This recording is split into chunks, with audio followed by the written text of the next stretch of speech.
that the inspiration or insinuation of love is from the wives into the men, is because there is nothing of conjugal love with men, nor even of love of the sex, but only with wives and women.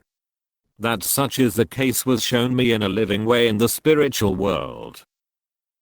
Once during a conversation there on this subject, the men, persuaded by their wives, insisted that it is they who love, and not the wives, and that the wives receive that love from them.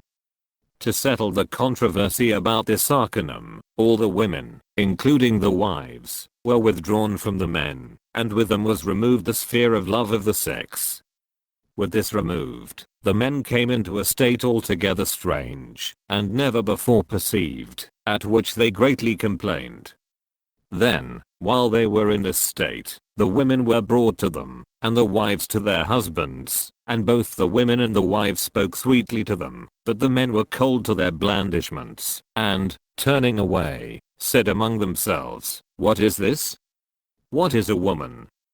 And when some of the women said that they were their wives, they answered, "What is a wife? We do not know you."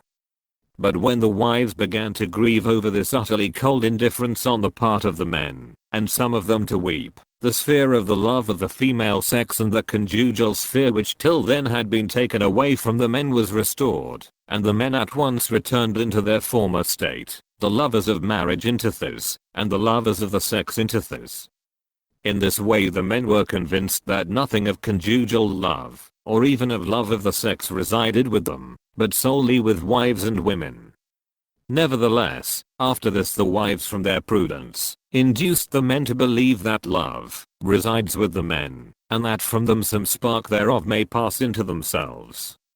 This experience is adduced here, that it may be known, that wives are loves and men receptions.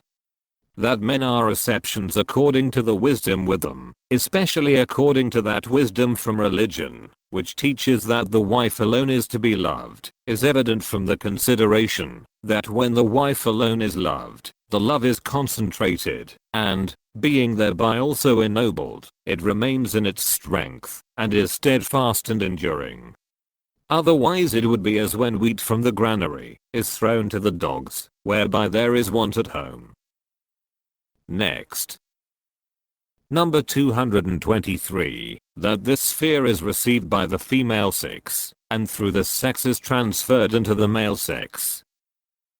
That there is no conjugal love with the male sex, and that it is with the female sex alone, and from this sex is transferred into the male. This I have seen attested by experience, see number 161. In agreement with this experience, is the following reason: the masculine is intellectual and the feminine voluntary, and an intellectual form cannot grow warm with conjugal heat from itself, but only from the conjunctive heat of one in whom that heat has been implanted by creation. Consequently, it cannot receive that love, except through the voluntary form of a female adjoined to itself, that form being a form of love. To this could be more fully confirmed from the marriage of good and truth, and, for the natural man, from the marriage of the heart and lungs, inasmuch as the heart corresponds to love, and the lungs to understanding. But since most men are deficient in the science of these organs, confirmation by them might obscure rather than enlighten. It is from the transfer of this sphere from the female sex into the male, that the mind is enkindled even at the mere thought of the sex. Consequently, thence also comes propagative formation, and thus excitation, for on earth, unless heat is added to light, nothing flourishes and nothing is aroused for the production of fruit. Number 224, that where there is love truly conjugal, this sphere is received by the wife and by the husband solely through the wife, that with those who are in love truly conjugal this sphere is received by the husband solely through the wife, is at this day an arcanum, yet in itself it is not an arcanum, it being possible for the bridegroom and the newly married husband to know it. Does not everything which proceeds from the bride and the newly married wife then affect him conjugally, and not what proceeds from others of the sex? It is the same with those who live together in love truly conjugal. and since the sphere of his life accompanies everyone, both man and woman, densely at the breast, and thinly at the back, it is evident, whence it is that husbands who dearly love their wives turn themselves to them, and in the daytime, look on them with favoring countenance, while those who do not love their wives turn themselves away from them, and in the daytime, look on them with averted gaze.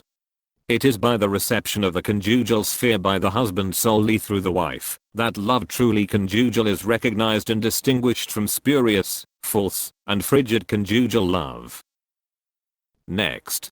Number 44. Love of the married partner does not result from the sexual embrace, as with adulterers, but the sexual embrace from the love of the partner, so that the love of the partner does not depend on the fire of that organ, but the reverse.